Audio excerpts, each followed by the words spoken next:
Hey everybody, today we're going to address a question from a fearless femme about imposter syndrome as she goes about the process of meeting people, networking with people she's never met before, working her way through the third link process to in her effort to get a new job. So I'm going to share my screen with you guys. So to summarize what's happening for this femme, I'll sort of read verbatim of what she shared with me. I've talked to 3 people as part of the third link journey, and a persistent feeling I'm getting is I'm not qualified and I've never done all of this before. I just want to foot in. I'll take anything. So these are the negative thoughts that are persisting for her, and it is coloring the whole interaction. She correctly diagnoses, because we know that this is how co-regulation works, that these thoughts kill the energy in her conversation. So our task is to first understand what's the actual mechanics of what's happening with these thoughts, why they're emerging in the first place, and really understanding the cost and of the consequences of these thoughts running the show. And then program in some new thoughts that are going to actually serve us a little bit better and be very specific about what that means to program those new thoughts, right? So let's go step by step here. Basically, to start, when we notice things that are we could categorize as imposter syndrome, right? This could be thoughts like I'm not worthy, or it was a total accident that I ended up here with this authority, or I have no idea what I'm doing and so I should feel bad or scared or whatever, right? All of these things. I've never done this before. I'll take anything. I'm not qualified. These are all thoughts that I really want us to start thinking about as symptoms rather than truth. These thoughts, all the thoughts that we call imposter syndrome, are symptomatic of physiological dysregulation. So when we can appreciate that these thoughts are just our body trying to throw in interference to what we're doing to keep us safe, then we can start to get a little bit more simpatico with what's going on. We can kind of deepen our understanding. So first, I want to kind of lay this out in a stepwise framework for everybody, so that one step at a time, you know exactly what to do when you experience these types of thoughts and these high stakes interactions. First is, what is the thought? I really want, rather than just all of these kind of amorphous, nebulous, negative stuff that feels really critical, put words to it. What is your brain screaming at you, right? For this femme, it was all about, I'm not qualified. I have to take anything I can get, right? She's so unqualified that she's going to have to just act from a place of total desperation, right?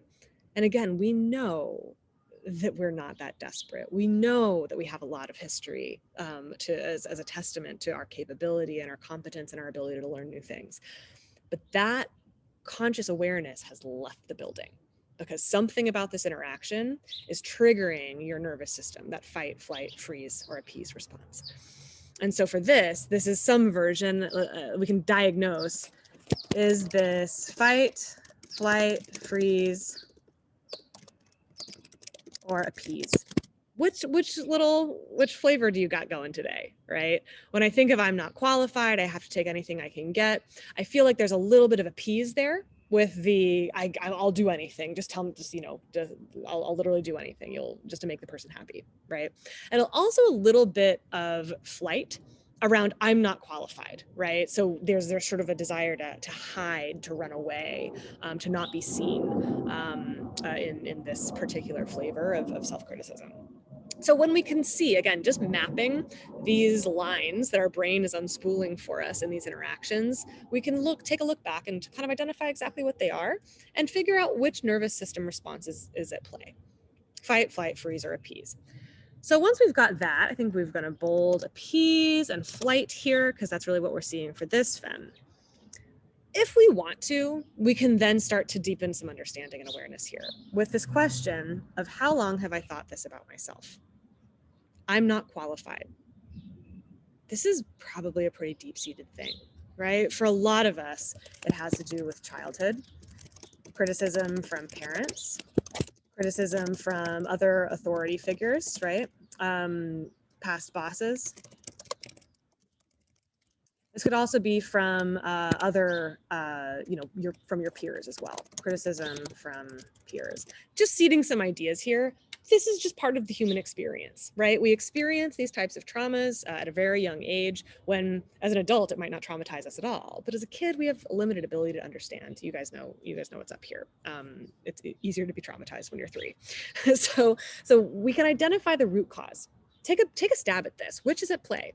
Who told you you're not qualified for the first time? Because there was a moment where you learned what qualified meant and that some people were and some people weren't. When did you learn that? It was probably really early on. So this thought, we can then go on to number 3. Imposter syndrome, all our fight or flight responses, all of these things have one job, and it's to keep us safe. How is this thought of I'm not qualified keeping you safe? Well, it's pretty straightforward, right? If you believe you aren't qualified, you won't take big risks. Easy. Our body loves a familiar landscape. Our nervous system loves what it can predict. It loves stasis. It loves balance. It loves familiarity. It does not like growth. It does not like change. It does not like transition, which is, as growth mindset people, kind of all what we're optimizing for all the time, right? So if we've got this tension between what we truly desire, which is growth and learning and new things, and we've got a sort of fraught relationship with our nervous system, which is constantly trying to drag us away from that growth and that change and that those high stakes, we're going to have a really bad time. It's just our misery is going to be the dominant quality of our experience. So how is this thought keeping me safe? Well, when you believe you're not qualified, you don't take big risks. Very easy. So you're safe that way, right? You probably even have some experiences you can look back on and ask this question of, how did believing I wasn't qualified and playing small keep me safe in the past? I bet that was actually really effective. I bet it did keep you safe. So this is a good tool. We're not mad at this tool, but it is having some negative consequences right now. Because the next question is, what consequences are present when I use this tool? This tool being this belief of playing small and sort of telling yourself you're not qualified. Well, the consequences are, as we just discovered and as it was shared with us by this femme, it kills my vibe. Your energy absolutely does diminish when you are in fight or flight. We know this because as social animals, when you are feeling this fight or flight, in particular freeze, flight, and appease are what's present in this particular situation, that physiological signal is being broadcast to all of the other animals around you, including the person that you're talking to. And so there's sort of this je ne sais quoi, I don't know why, but she just felt like she kind of made me feel weird, or this conversation felt like a little bit strained, or there was just something off, I don't know. That something off is co-regulation. You are down-regulating their good feelings and up-regulating their anxiety by virtue of you having those feelings. Because again, social animals, we are peak survival technology. If there's a tiger around the corner that person can't see, they better not have to have a conversation about it with you to escape. So that's why we've evolved these really complex unconscious signals between humans. Again, all rolling up into survival as always. So the consequence is that it kills your vibe and you don't grow, right? You don't grow because you don't get the job, you don't command respect, inspire trust, or just conjure up good feelings of connection, because everyone in the situation is way too worried about getting eaten by the tiger. So what do we do instead? We can kind of backwards program this a little bit, right? If what we know is that you are looking for a sense of safety to take big risks, how else can you get that sense of safety? What would you need to tell your brain to think in order to accomplish that? Because here's the other thing I want you guys to remember. Our brains are not actually designed for thinking as their primary purpose. I know that sounds counterintuitive, but all of science has kind of indicated to us that our brain's job is to run our physiological systems, to keep the lights on. Thinking was this sort of like out of the box, like tacking on of purpose and function for our brains. And sometimes you have to tell your brain what to think. because basically what it's doing is it's taking all of your physiological responses and reactions for granted. If your body is reminded of something dangerous or something that scarred you in the past, it's going to start sending blinky lights to your brain about like danger, danger. And your brain's like, oh, okay, buddy, I got you, no problem. And then it's going to generate all these thoughts about, I'm not qualified. It'll say anything to get you the fuck out of there. Are you following? So basically, we can't trust our brain to generate the correct thoughts and feedback loops, because our whole programming under the hood is all about survival rather than about growth and development and challenging ourselves and architecting our future and taking radical agency, right? That's all stuff that we kind of have to work at. So you have to tell your brain what to think. What are you going to tell it?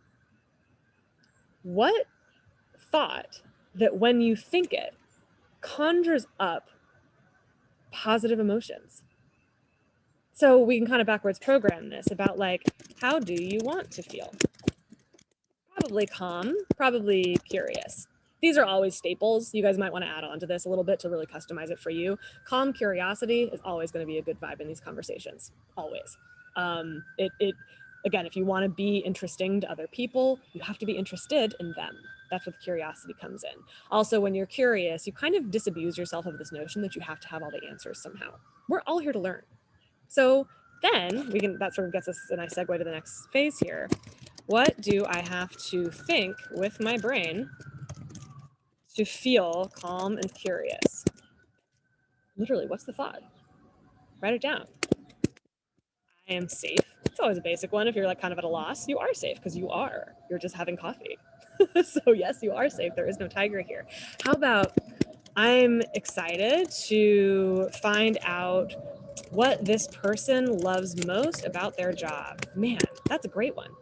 When your only job is to sit there and ask questions to elicit excitement and learn about what it's like for this person to talk about their job, that is such a positive set of feedback loops for both you and for them.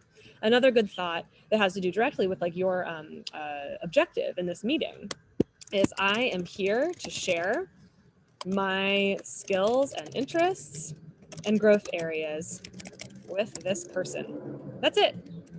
So the third link rule is awesome because being impressive on some like weird evaluative competitive frame is not part of this picture at all. There's zero transaction happening here. There is only sharing and connection. The third link rule protocol specifies that we talk about two main things. One is the skills that you believe that you want to leverage in your next role, right? This whole point is to like help you find the person who's a good match for your puzzle piece. And the things that make the shape of your puzzle piece are your skills that you want to leverage in your next role, also the areas in which you want to grow. We just get ahead of that. We're not worried about trying to convince someone that we're good at anything or good at everything, right? In fact, no, we've been very thoughtful and very intentional about the areas that you don't have experience in yet, but you want that experience. That's the shape of your puzzle piece, and not every job is going to be right for you. So in the context of these conversations, as you go about the third link rule in job hunting, being impressive, knowing everything, it's just not a requirement at all. It's not even part of the picture. All you're doing is sharing and listening and connecting with these people. And sometimes you're going to have to tell your brain to think this stuff to program this emotional state that you want to get to, right? You have to believe these things. And sometimes you just have to kind of make it a mantra. The other thing, as always, because we can never skip this, we can tell our brain to think things till we're blue in the face. If we do not pair it with a body intervention, it's not going to stick. So the question, as always, is what self-regulation technique am I going to use when I notice myself thinking I'm not qualified? Because guess what? It's just a symptom of dysregulation. Simple as that. And so if something's a symptom of dysregulation and we can acknowledge it as such, that means that we can use our self-regulation techniques as intervention. Pair it with telling your brain what to think about these specific scenarios. Practice it, get your reps in, get your reps in super safe environments where you're just hanging out in your backyard like I am. Think these thoughts, breathe these thoughts into your body, and then get some reps in out in the wild. It's going to be a little harder. It's going to be like lifting a heavier set of weights, right? But you will get stronger the more you do it. All right. That's it for today. Report back.